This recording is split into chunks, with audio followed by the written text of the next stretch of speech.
కాకినాడ జిల్లా భూపాలపట్నం గ్రామంలోని అంబేద్కర్ విగ్రహం వద్ద వ్యక్తి దారుణ హత్యకు గురయ్యాడు. సమాచారం అందుకున్న పోలీసులు ఘటనా స్థలానికి చేరుకొని కేసు నమోదు చేసుకొని దర్యాప్తు ప్రారంభించారు. అయితే ఈ హత్యలో ప్రధాన నిందితుడిగా ఉన్న కుల్ల రాజబాబును పోలీసులు అరెస్ట్ చేశారు.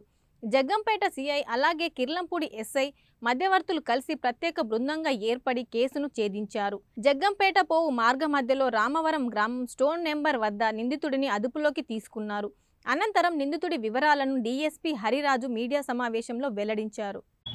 జగ్గంపేట సర్కిల్లో కిర్లంపూడి పోలీస్ స్టేషన్ లిమిట్స్ లో భూపాలపట్నం గ్రామంలో 5వ తారీఖు రాత్రి సుమారు 11 గంటల సమయంలో ఒక హత్య జరిగిందండి. ఆ హత్య కేసులో ఈ కేసులో ముద్దాయిని కుల్ల రాజబాబు అనే వ్యక్తిని ఈ రోజు మార్నింగ్ 9 గంటలకి జగ్గంపేట సిఐ గారు ఈ కేసులో ఆయన యొక్క సోదరుడు కుల్ల నాగేశ్వరం అని చెప్పేసి ఆయన కూడా ఉన్నట్టుగా ఎవిడెన్స్ కాబట్టి ఆయన కూడా ఆల్రెడీ అరెస్ట్ చేసినటువంటి రాజాబాబుని జ్యుడిషియల్ మేజిస్ట్రేట్ గారి దగ్గర కట్టడం జరుగుతుందండి.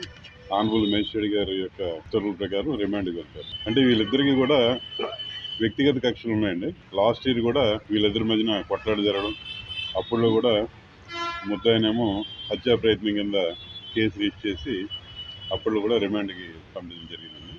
అంటే వీళ్ళు ఈ చనిపోయిన వ్యక్తి ఒక రకంగా చెప్పాలంటే సామాజిక కార్యకర్త, కొన్ని రకాల ఆర్గనైజేషన్లో పనిచేసి కానీ ఆయన రాజకీయాల్లోనేమో ఏ పార్టీలో కూడా యాక్టివ్గా తిరిగినట్టుగా పార్టీ కూడా ఇంతవరకు కూడా ఓపెన్ గా క్లెయిమ్ చేయలేదు. అప్పుడు కేసు పెట్టడం అరెస్ట్ ఉంది, అదేమో పీటీలో ఉంది. ఆ కేసు ఆ కక్ష అనేది ఇంకా వాళ్ళ మనసులో ఉండుండొచ్చు. అవకాశం చూసి హత్య జరిగింది.